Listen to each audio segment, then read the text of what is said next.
Welcome to Take 5, your 5-minute inspirational message from Solid Rock Drogheda. Over the last few days, the Chinese balloon story has been in the headlines. Now, some people think it's been blown up out of all proportion, while other people think it's just a load of hot air. And it's easy to make jokes about it. It's easy to laugh about it because balloons seem so childish. I mean, balloons are for children's parties and, twisting into silly shapes that look like animals. So why has a balloon become an international incident? Well, back in World War I, balloons were the primary source of spying and observation. And even right into the 1950s, the US used hundreds of spy balloons over the Soviet Union during the 1950s. But then satellites were developed. And surely you might say, we've got satellites now. Why on earth would anyone need to use a balloon to spy on another country?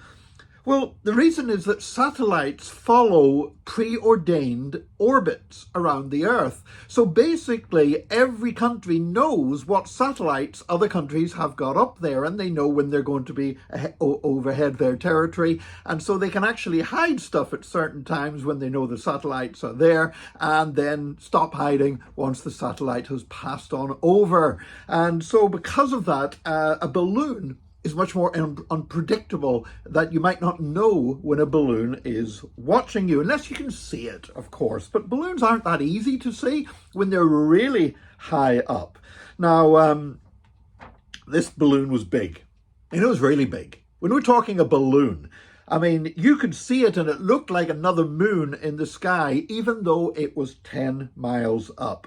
But it was actually designed to be even higher, so it'd be harder to see, but it was big. You can see it 10 miles away easily. It got solar panels on it that are over 50 feet long. The surveillance equipment being carried, the payload of this balloon, was about 3 times the size of a bus. And so you can understand why. People are saying, well, why couldn't they just shoot it down? Why did they have to wait until it was over the sea? Surely to goodness, a balloon's not going to cause that much damage. It's not a balloon. It's not just a balloon. It's like something, load of metal 3 times the size of a bus coming crashing down from the sky onto somebody's farmhouse or into a city or onto a road where cars are driving. That would be incredibly dangerous. But this huge satellite, this huge balloon was supposed to be above 22.2 kilometers in height, because we probably all understand the concept of international airspace, but international airspace doesn't stretch up in the sky forever. It doesn't extend out to space. You can't claim that, well, if you keep following up above our country, you hit Jupiter, therefore Jupiter is in our international airspace. You can't do that. And so international airspace, by international law, a nation's airspace only extends up 22.2 kilometers. And above that, you can fly whatever you like. And the country down below has no say about it whatsoever and cannot legally shoot it down. Now, in this case, the satellite got too low. It actually went down to about 16 kilometers above the Earth, which, while still 10 miles high, is now within United States airspace. And so that was the reason why it came to everybody's attention, and that's why they eventually ended up shooting it down. But when you're following this story, it's easy to say, but it's just a balloon.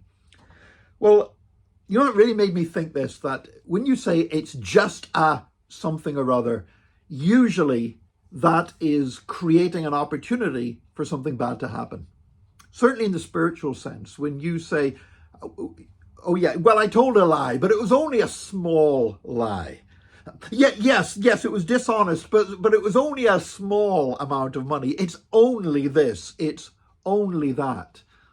Fact of the matter is, it might only be that, but somebody will cheat you of 10 cents, will cheat you of 10,000 euro. Somebody that will tell a small lie to get out of trouble will tell a big lie to get out of trouble. And so when we say, but it's only this, we need to understand that small things can have large consequences. And maybe, while we don't I'm not involved in international diplomacy or spies or anything else, but maybe this Chinese balloon can remind me and remind you of that whenever we're tempted to say, but it's only this, maybe we need to look at ourselves a little bit harder whenever that happens. God bless you today. Join us again tomorrow for another Take 5, your 5-minute inspirational message from Solid Rock Drogheda.